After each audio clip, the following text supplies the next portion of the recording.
again all of you and welcome. So after the quiz and some very interesting clinical queries, we'll be starting our next session, and I will be providing an overview of anticoagulation, and after that we will go to some more specific talks about some specific clinical situations. So I would be covering mostly the oral anticoagulation part and not the heparins and low molecular weight heparins. And I will be talking a little bit about history also, because it is my favorite topic. So I will start by early history of anticoagulation. So by mid 19th century, it became known to people that you can keep blood as fluid in a test tube if you add a certain chemicals into it. So that was the first knowledge of anticoagulation. And in 1916, as I was discussing in my context setting address, heparin was discovered by MacLean, a medical student. That is almost 100 years ago. And it was discovered serendipitously because he was looking for procoagulants, as procoagulants were thought to be lifesavers in that earlier 20th century era. And then we must have all read during our biochemistry textbooks that how vitamin K was discovered. The famous bovine hemorrhagic fever incidents happened, which led to the spoiled sweet clover hay resulting into hemorrhagic fever, and dicomarol was isolated. And in 1950, the Wisconsin Alumni Research Foundation, that is WARF, WARF, initial four words of warfarin, they synthesized warfarin. And in 1954, American President Eisenhower developed myocardial infarction, and he needed to be treated with anticoagulation. So this resulted in widespread popularity of anticoagulation. And as I was discussing earlier also, that the scientific knowledge evolved in hand in various subsets. So evolving knowledge of coagulation, around 1870, we knew that there is fibrinogen, prothrombin, and thrombin, which are responsible for coagulation. From 1905 to 1930, we discovered calcium, platelets, four-factor theories, and their role in anticoagulation. And by 1940 to 1960, we could number the clotting factor, and we have formulated a cascade, and cascade concept emerged. From 1970 to 1990, we had intrinsic, extrinsic, and common pathways defined. And by 2000 onwards, we had cell-based models, initiation, amplification, and propagation. So these developments are happening simultaneously and hand to hand. And how we linked thrombosis to disease also led to discovery of various anticoagulants. So in 1856, famous Virchow's triad, he emerged the concept of thrombosis and embolism. And in 1870, actually, Charcot linked stroke to arterial thrombosis much before the MI was linked to arterial thrombosis. And 1870, cancer-related thrombosis was recognized. And 1912, it was described by James Herrick that MI is caused by obstruction of coronary arteries by a thrombus, and it is not caused by a heart spasm. So that was a revolution at that time. And then by 1940 to 1960, we discovered detailed pathophysiological understanding of thrombosis and embolism. So understanding of anticoagulants, understanding of coagulation pathway, and link of thrombosis to disease evolved simultaneously in early to mid 20th century. And in 1943, the Nobel Prize, which Trump could not get, was given for vitamin K and its role. So vitamin K was that important in discovery as an factor, and vitamin K antagonists were synthesized by that time. And it was known that vitamin K is required for carboxylation of glutamic acid residues on factor 2, 7, 9, and 10. So this carboxylation will enable these factors to become active and bind to calcium and other proteins.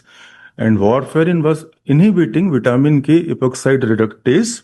So vitamin K regeneration was reduced, vitamin K availability was reduced, and we have anticoagulant effect.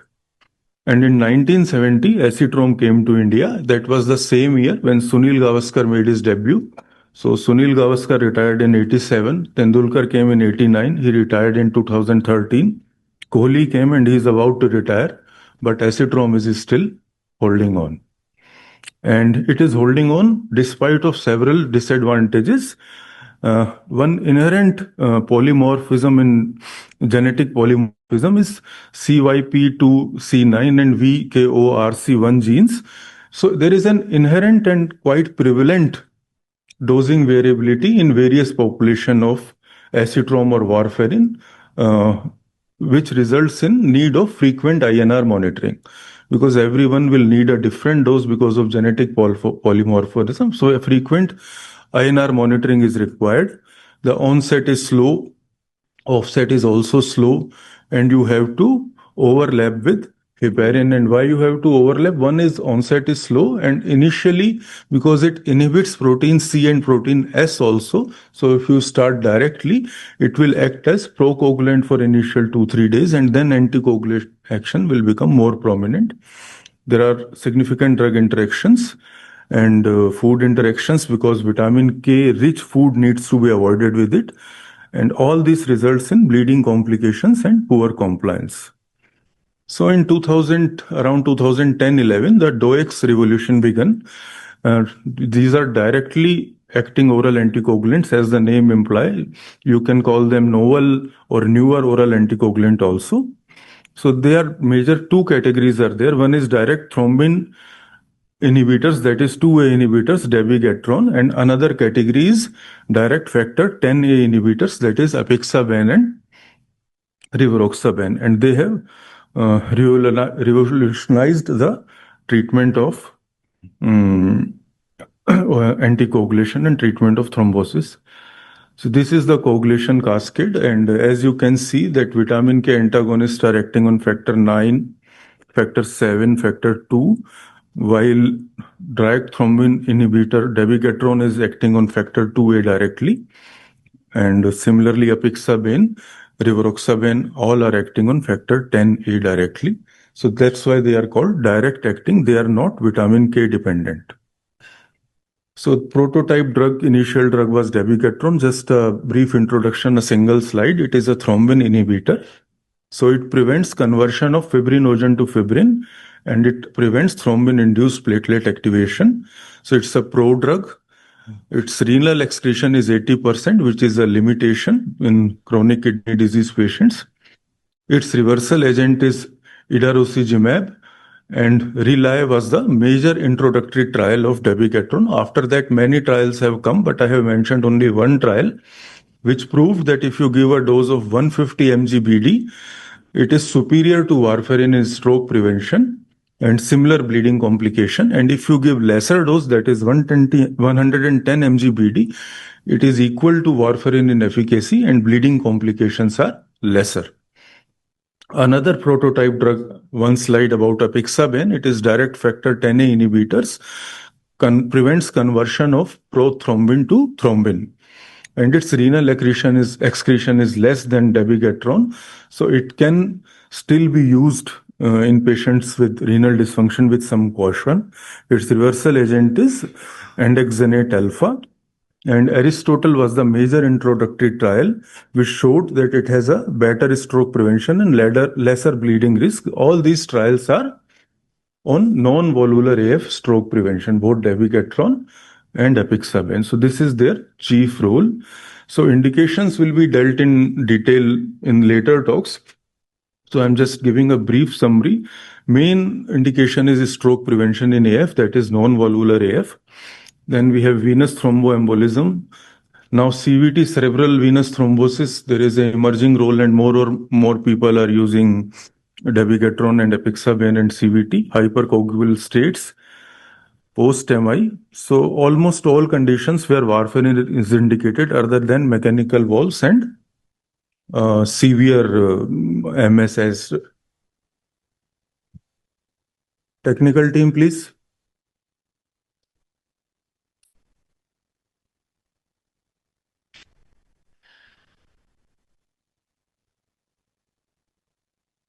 ज्ञान नहीं है क्या?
So, so apologies for technical glitch. I will come again. Almost all conditions where warfare is indicated, no X are indicated, other than some selective conditions like mechanical and prosthetic valves and severe mitral stenosis, which has been dealt earlier by our cardiologist. So this, you can categorize the indications for oral anticoagulation into treatment of existing thrombus, primary prevention of thrombus, and secondary prevention of thrombosis. So like acute venous thromboembolism, AF, mechanical heart valves, major orthopedic surgeries. These are indications for all anticoagulation on all anticoagulants. So advantage of DOACs are exactly opposite to the disadvantages of vitamin K. They have stable and fixed dosing and no PT-INR monitoring is required. So this is an advantage, but there is certain disadvantage also because monitoring the effect of NOx is not that easy as it is with the acetrom, where you can have monitor a therapeutic level INR. I think Gyan, please correct it because it is again coming and going. अभी तो चल रहे हैं तो आप यहीं रुक जाओ. So no PT-INR monitoring is required. There are no food restrictions. Drug interactions are minimal. Faster onset and offset is there. There is no overlap required with heparin. And all of this results in better compliance and lesser bleeding complications. So limitations of DOACs are definitely high cost. Now a lot of biosimilar molecules are available and which has decreased the cost of DOACs also. But if you want to use the original molecule, they're still much more costlier than acetrom and warfarin. They are not effective in mechanical valves and certain conditions. And then you miss a dose and you quickly lose protection. So advantage of quicker onset and offset can sometimes be a disadvantage also. Renal clearance is a disadvantage with dabigatran and they are contraindicated in pregnancies. These are the limitations of DOACs. Now just one or two very brief basic slides about anticoagulation versus antiplatelets, because many people will like to know that in which situations you are using anticoagulation, in which situations we are using antiplatelets, and which situations we are using both. So in anticoagulation, the basic mechanism is prevention of fibrin formation. So anticoagulants prevent formation of red clots. So what are red clots? They are fibrin-rich mesh with trapped RBCs. And these red clots will be typically formed in low flow, low pressure areas like cardiac chambers and veins. So indications for anticoagulations are in atrial fibrillation, valvular heart diseases, venous thromboembolisms, and hypercoagulable states. While basic mechanism of antiplatelets are to inhibit platelet activation, platelet aggregation, and as a result, prevent platelet plug formation. So antiplatelets prevents the formation of white clot, that is platelet-rich thrombi. So these white clots are formed in high shear, high flow arterial circulations. So their indications are prevention of MI and stroke due to vascular endothelial injuries and atherosclerotic process, and to prevent post-stent thrombosis. So can they be combined, and when they are needed to be combined? Sometimes you need to combine them, but you should always do this with caution because bleeding risk is very high. And obviously we combine them when both mechanism contributes to the risk of thromboembolic event. Like AF or valvular heart disease is associated with CAD, particularly when you have put a stent, or AF or valvular heart disease is associated with a significant carotid disease. In selected patients of mechanical valves, warfarin needs to be combined with aspirin. So if you are giving a triple therapy, that is 2 antiplatelets and 1 anticoagulant, you have to give it for very short duration, not more than 2 to 4 weeks, and after that you have to stop it. Double therapy can be given up to 1 year, and after 1 year, usually you move to single therapy, and that single therapy is mostly an anticoagulant because the risk of stent thrombosis and all these things reduce after 1 year. No, after 1 year, you should not continue double therapy. So what is the impact of anticoagulation? So hundreds of thousands of lives are saved annually, as this anticoagulation prevents diseases which are potentially fatal, like MI, strokes, pulmonary thromboembolisms. And I searched the net, I could not get the exact data, but some data I could get. Like in UK, there are approximately 4,000 deaths and 17,000 strokes prevented by NOACs in a single year. So UK is not that populated a country. So if you contemplate it across the world, it must results in hundreds of thousands of deaths. And this is only NOACs. If you combine them with this thing, warfarin and acetron, much more lives are saved. In one study I could get, an elective surgery is like total knee replacement. One study is quoting that prevention of 194 deaths out of 10,000 surgeries. So that is a very huge figure when you give prophylaxis with anticoagulation. And this study has included all anticoagulation, include heparin, LM, WH, and all. So DOACs have contributed even more to this because of their lower bleeding risk. So how DOACs have helped over warfarin? That is, stroke and systemic embolism in atrial fibrillation is much lower than warfarin as per various studies. 19% lower. Intracranial bleed as complication is significantly lower, that is 50 to 70% less as compared to warfarin.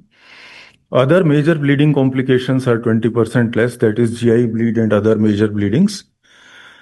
Hospitalization of bleeding is much lower. All-cause mortality is 10% lower. And adherence and quality of life is much better when you use DOACs. But still there are bleeding risks. And what are the bleeding risks? Major bleeds occur in 2 to 4% of patients on anticoagulation annually. And ICH amongst them has highest case fatality rate. So 30% of these patients will die at day 30. Is anticoagulation induced bleed, which is very high mortality. And major GI bleed has second highest fatality rate after intracerebral bleed. And major GI bleeding is more with dabigatran and rivaroxaban than apixaban. Bleeding can cause increased mortality directly or indirectly. One is that you have a ICH, you have a major GI bleed resulting in mortality. But indirectly also, if you have a bleed and then what you do is cessation of anticoagulation. And you stop anticoagulation and major thrombotic events happen. So indirectly also, this bleeding is increasing the mortality. Apixaban has been shown lower bleeding rates in some trials, not in all, than other DOACs. So how to reduce this bleeding risk? First is to prefer DOACs. Second is you need to individualize dose as per weight, age, and renal function of the patient. Then you have to modify contributing factors. Anticoagulation alone is not responsible. Sometimes there is accelerated hypertension, patient is on NSAID. So all these things you have to control. You have to use Has-Bled criteria. You have to give PPI, minimize use of NSAIDs. And you should be ready with reversal agents like idarosuzumab and andexet alpha in your pharmacy. You should not run after searching for these agents कि मिल रहा है नहीं मिल रहा hospital में है कि नहीं है in case of bleed happens. And then important is shared decision making where you have to inform the patients that this is so if something like that happen the patient reports to you early enough. So now coming to future directions. So the new generation oral anticoagulation are factor 11 inhibitors. They are proposed next generation anticoagulants in pipeline, and they act at the nexus of intrinsic pathway and common pathway. So if you see the pathophysiology of hemophilia C patients had congenital factor 11 deficiency. So these patients are automatically protected from venous thromboembolic complications, and their bleeding is very minor. The bleeding risk is very minor. And whenever bleeding happens in hemophilia C, it is usually provoked bleeding rather than spontaneous bleeding. So that's why it has been contemplated that factor 11 plays a minor role